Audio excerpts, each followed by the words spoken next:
বাংলাদেশের মুন্সিগঞ্জ জেলার মুসলিম স্থাপত্যের এক অমূল্য নিদর্শন ঐতিহাসিক বাবা আদম মসজিদ। আজ আমরা জানব বাবা আদম শহীদ মসজিদের ইতিহাস। অবশ্যই সম্পূর্ণ ভিডিওটি দেখবেন। বাবা আদম শহীদ মসজিদটি বাংলাদেশের মুন্সিগঞ্জ জেলার সদর উপজেলার রামপাল ইউনিয়নের দরগাবাড়ি গ্রামে অবস্থিত।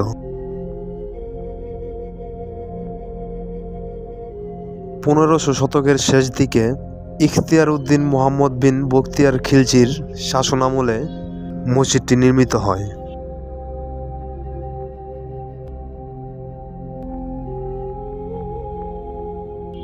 এটি নির্মাণ করেন সুলাইমান নামের একজন ব্যক্তি।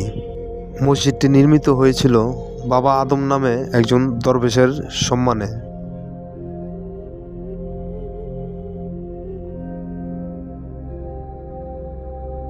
বাবা আদম মসজিদকে মুন্সিগঞ্জের ঐতিহাসিক স্থাপত্যের প্রতীক হিসেবে ধরা হয়। বাবা আদম শাহ ছিলেন একজন সুফি সাধক, যিনি ইসলাম প্রচারের জন্য এই অঞ্চলে এসেছিলেন। তিনি স্থানীয়দের মধ্যে ইসলাম ধর্ম প্রচারের গুরুত্বপূর্ণ ভূমিকা পালন করেন। তার স্মৃতিকে ধারণ করেই মসজিদের নামকরণ। মসজিদটির স্থাপত্যশৈলী মুঘল এবং সুলতানি আমলের সমন্বয়। 3টি গম্বুজের এই মসজিদটি নির্মাণে ব্যবহার করা হয়েছে চুন, সুরকি এবং পোড়ামাটির ইট।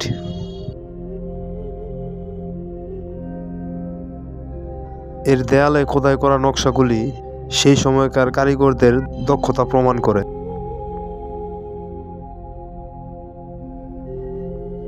মসজিদের অভ্যন্তরের অন্তরসজ্জা এবং প্রার্থনা করার জায়গা আজও পুরনো ঐতিহ্যের সাক্ষী হয়ে আছে।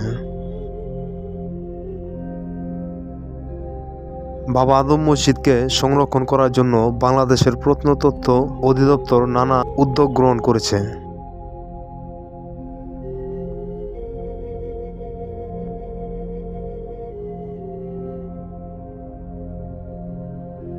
তবে সময়ের সাথে সাথে এটি আরও সংরক্ষণের ব্যবস্থা করা দরকার বলে অনেকেই মনে করেন। মসজিদটি বর্তমানে বাংলাদেশ প্রত্নতত্ত্ব অধিদপ্তর দ্বারা সংরক্ষিত।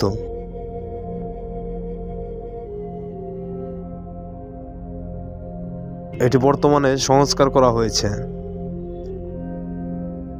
স্থানীয়রা এখানে নিয়মিত নামাজ আদায় করেন।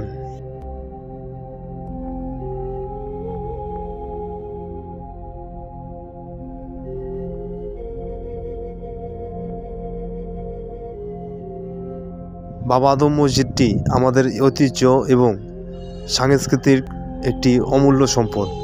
আপনি যদি কখনো মুন্সিগঞ্জে আসেন তবে অবশ্যই এই মসজিদটি ঘুরে দেখবেন। আশা করি আপনাদেরও ভালো লাগবে।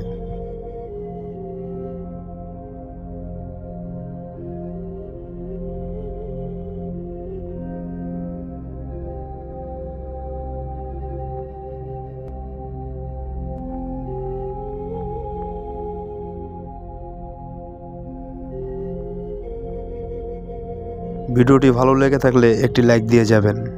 সব বন্ধুদের সাথে শেয়ার করে দিবেন। আর চ্যানেলটি সাবস্ক্রাইব করতে ভুলবেন না। দেখা হবে পরের ভিডিওতে। সে পর্যন্ত সবাই ভালো থাকবেন।